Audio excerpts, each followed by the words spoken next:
Hello. Hello. Welcome to another episode of the Bamba And Lulu Show. And thank you so much for staying right up with us.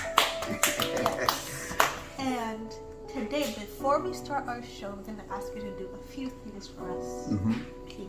Yeah. Please make sure to like, comment, share, and subscribe. Subscribe. And hit the notification bell So that anytime if we post a video, you will be the first one to know. So today we want to discuss 5 things to strengthen your emotional intelligence. 5 things that can help you strengthen your emotional intelligence. Stay right here so that if you do these 5 things, you will strengthen your emotional intelligence. Remember, baby, your IQ can get you somewhere, but Emotional intelligence keeps you going. Keeps you there, keeps you going. And this is where we are. So our first point is to practice self-awareness. And even though it's like the first one, it seems really simple, but sometimes it's really, really hard to do. Yeah. Unfortunately for some people. Also not like making yourself seem like seem bigger than God, than an actual person, but also learning to look at yourself in your flaws, your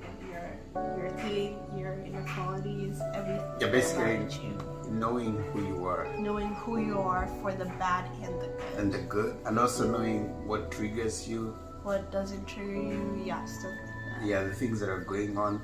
And also another one way that you can learn how to practice self-awareness as you learn to accept yourself and say yes, I have these things, yes, I have these flaws, and learn to accept yourself for who you are.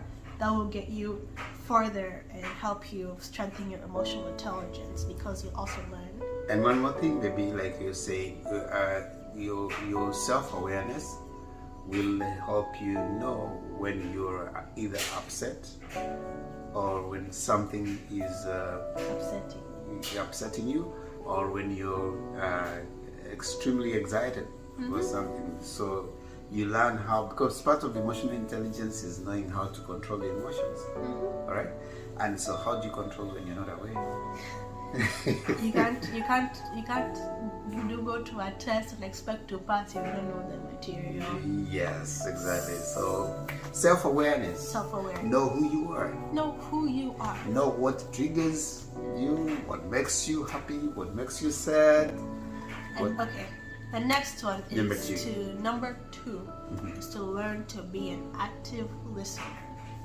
So, listening, again, seems very simple, but is really hard for some people to do. Listening is not just sitting down with my dad. Look at my dad right now.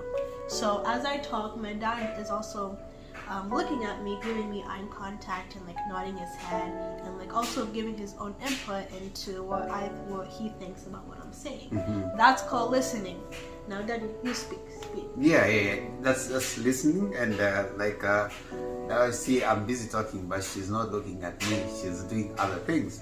No, that's not active listening, baby. You're not actively listening to me. Yeah. So listening is not only about listening to what the other person is saying, listen to the words that they're saying, but also making them feel like they're heard, nodding your head, feeling having empathy to that person, being sympathetic, understanding, trying to understand what they're going through. Emotions and what they're going through. That will also help you not make bad judgments about what other people meant to say. Because by the end of the day, we are all human. Yeah. So we have to treat each other God created you and me, so treat each other like we are siblings, basically. Learning how to listen to each other. Yeah, learning how to listen to each other. So listen will help you strengthen your emotional intelligence if you're a good listener, because you'll be able to hear everything, what people are saying and what they are not saying. and learn how to make proper judgment. Yeah, proper decisions about what people have said. And number 3 is to respond rather than react to conflict. Yeah, So conflict is a part of life. conflict is a part of life. We have conflict with everything. I can have conflict with daddy. I can have conflict with the sun because it's shining in my eyes. Although that's a one-sided conflict. But I can also have conflict. We can also have conflict. Relationships come with conflict. Yeah. It's part of our existence because we are not the same.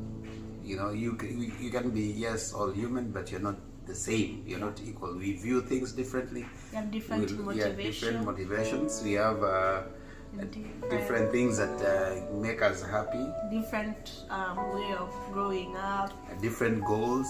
Different virtues. And even most of us, like for teenagers, you're growing up in different environments, different homes. So different upbringing. So like things are bound to like kind of crack around people. Like, you're likely to cause a spark. So you need to instead of reacting, you need to know how to respond well. Yes. Yeah. Reacting is like, you know, when you have like a bomb, it reacts to the fire and then it explodes. So that's not what we are trying to do. We're not trying to explode into other people, because a bomb can also be not only harmful to other people, but also harmful to itself. To itself. Because a bomb essentially destroys itself once it Exactly. explodes. Making things easier. You know, having a positive way of dealing with conflict. Yeah. So that's decompressing. The more you know. Yeah, making things, instead of increasing the pressure, you decrease the pressure. That's a way of responding in a very positive way to conflict. Yes. So responding to conflict, as Daddy says, it's good to like make sure you decompress, and then also like use the first 2 points that we have also used to make a good decision. And the next one we have to make about decisions is number 4. Do not make decisions in a good or bad mood.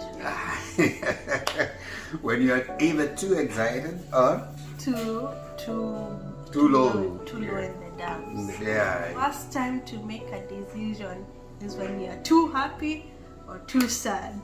Because when you're too happy, you tend not to pay attention to the bad stuff. You're like, okay, I'll just forgive that person. I'll just do this. I'll just do that. If you're trying to talk to your partner, you miss a red flag. A red flag, like for teenagers, when you're feeling like you're crazily in love. You miss that You miss some of the things. Like you miss certain things. Maybe you miss the way they are treating you. Maybe they're not treating you well. Yeah, they're disrespectful to other people. You know, they are probably mean to themselves or to others. Or they tend to pity themselves too much. But you're like, I'm just gonna be out there. I'm gonna give them support. Yeah. That's how you end up having a bad mood. Yeah. So it's something to take note of for emotions. It's always good to take time when you're on a high, and then when you are very low, when you are so upset with someone, when you are so mad, sad, angry. Not make a decision at that time. Yeah, learn to like calm down a little bit. Try to even like distancing yourself from the place, because when you make a decision at like that exact time, you might end up making a very irrational decision. Yeah, you might make an irrational decision, and part of the actions that you might take, some of them might be so hard to reverse. Yes. Yeah. And number 5 is to revisit your values and act accordingly. So, Daddy, what are values? Yeah, values. Values are basically like what do you love? What do you think? What is Lulu? Lulu is a good, kind-hearted person. Kind-hearted person. Now, when you can define yourself in a certain way, baby, like we are able to say that, okay, this is what defines me. What is consistent about me? What do I stand for? You know, by a certain time, like right now, 14, you need to have things that you can stand for, that defines you. So what is it that defines Lulu? What is it that defines me? What is it that defines you? That is the value that you have. So you need to look at your values, revisit your values. Are they, is this something that is clashing with your values? Maybe like if I'm in love with someone. Yes. If you're in love with someone, Yeah, love. Is that person what they stand for? Does those something that they stand for also clash with what you stand for? Learn how to, like, again, think about, distance yourself. Think, say that, is this something that I will do? Is this something that I stand for? Is this something I can really do?